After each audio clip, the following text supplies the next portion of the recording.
Greetings. Under Title 31, USC 3124, and the only reason I mention the title in the code is so you can find it, all right? The title and the code really have no relevance aside from being able to track down the information.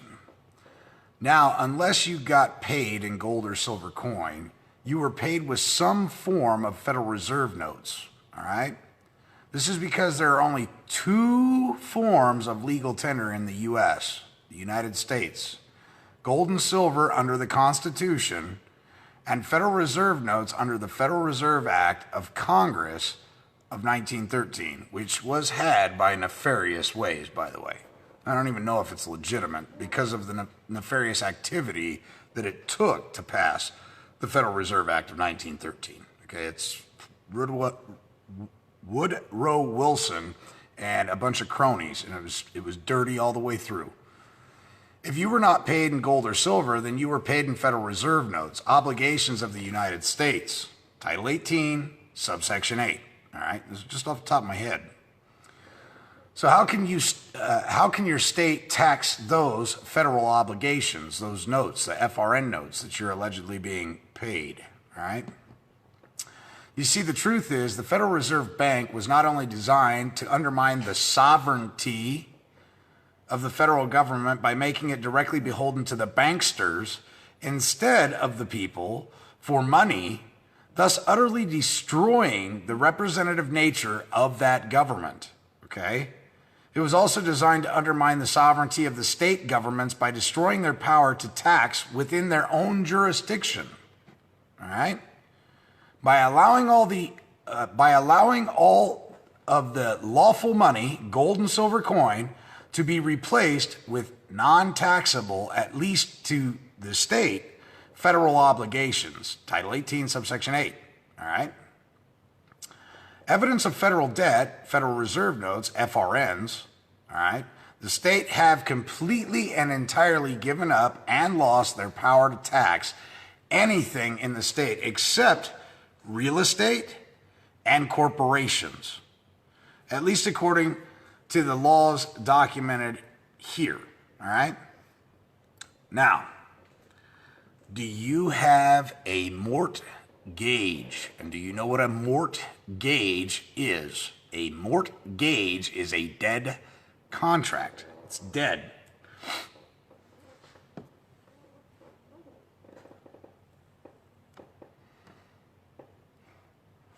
Canon Law, 1588. Any statute, code, or ordinance that claims to govern the function of negotiable instruments, yet conceals or does not mention the implicit importance of the temporary trust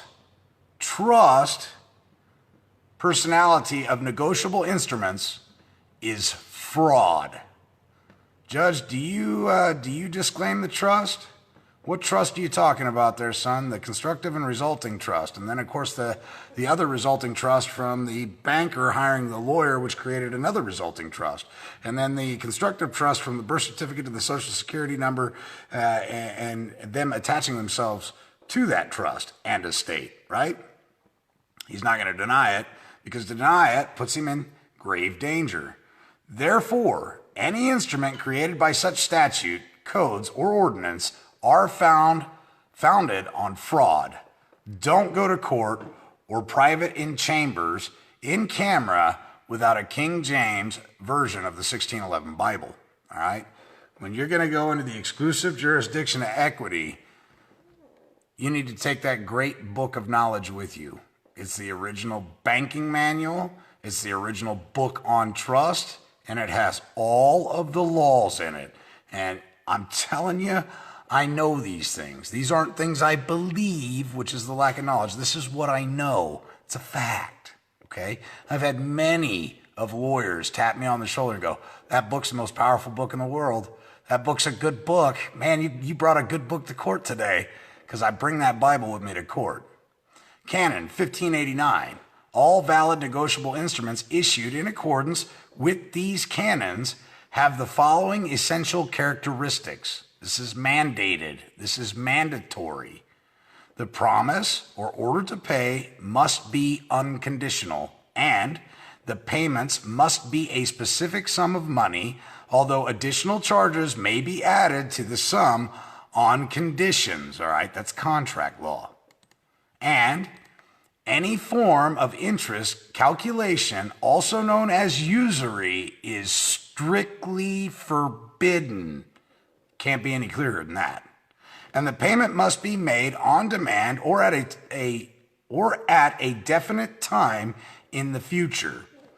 Ladies and gentlemen, if they're trying to foreclose on you and you have a 35-year note, you are not delinquent because it's an impossibility to be behind on your mortgage. Do you want to know why?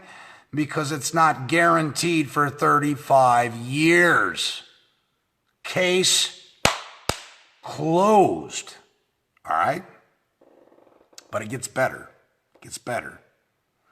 And the instrument must not require the person promising payment to perform any act other than paying the money specified. We want to know what specie they ask for. What specie? And why do they have an interest in that particular form of specie?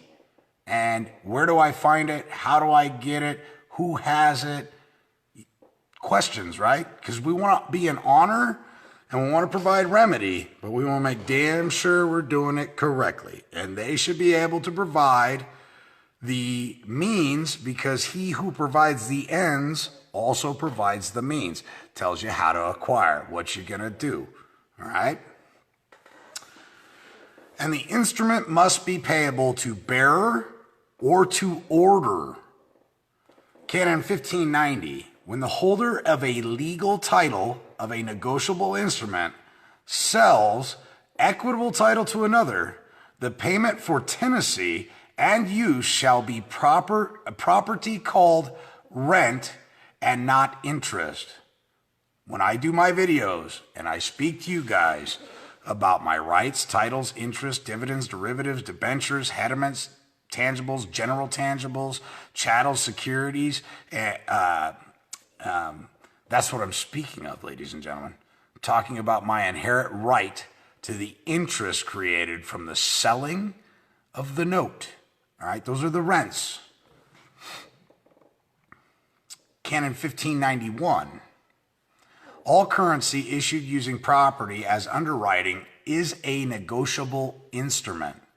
Canon 1592. Any bank, treasury, or financial institution that deliberately conceals payments under equitable title as interest or some other description instead of rent is guilty of gross fraud and immediately loses the right of legal title over any and all instruments committed through fraud. Now, fraud is a commercial term, okay? Canon 1593. When any bank, reserve bank, or treasury deliberately conceals the issuing of currency and payment under equitable titles, interest, or some other description instead of rent consent by such fraud and concealment against, sorry, these words weren't spaced out here. Rent, consents by, okay, here we go. I gotta fix this. There we go. Canon 1593. When any bank, reserve, bank, or treasury deliberately conceals the issuing of currency and payment under equitable title as interest or some other description instead of rent, consents by such fraud and concealment against the people, that all liability shall be personally returned to the ultimate owners of the bank. All leases shall be canceled, and all legal and equitable title shall be forfeited. Forfeited to whom? The rightful owner, the beneficiary of the trust, you. Including the right to remain as a central bank. Can you say checkmate? Thanks for joining me, and I hope this helps you out. You can continue to follow me at selfgovernanceu.com. I do a lot of classes like this within selfgovernanceu.com to help you ascend to the mind and to get where you need to be to stand on your own. Because under Corpus Juris Secundum, Volume 7, Subsection 4, a lawyer's first allegiance is to the court, first and foremost, his private bar guild oath, and in the interest of justice, which is really just us, and you're not part of it. George Carlin tells us it. It's a big club, and you ain't in it. So what do you have to do? You have to ascend to the mind, learn just a little. It don't take much. You just have to have basic sound principles of knowing the difference between right and wrong. And you have to understand that your signature is valuable. It's your property, and it's worth an abundance, okay? Thanks again for joining me, and I look forward to seeing you guys at selfgovernanceu.com.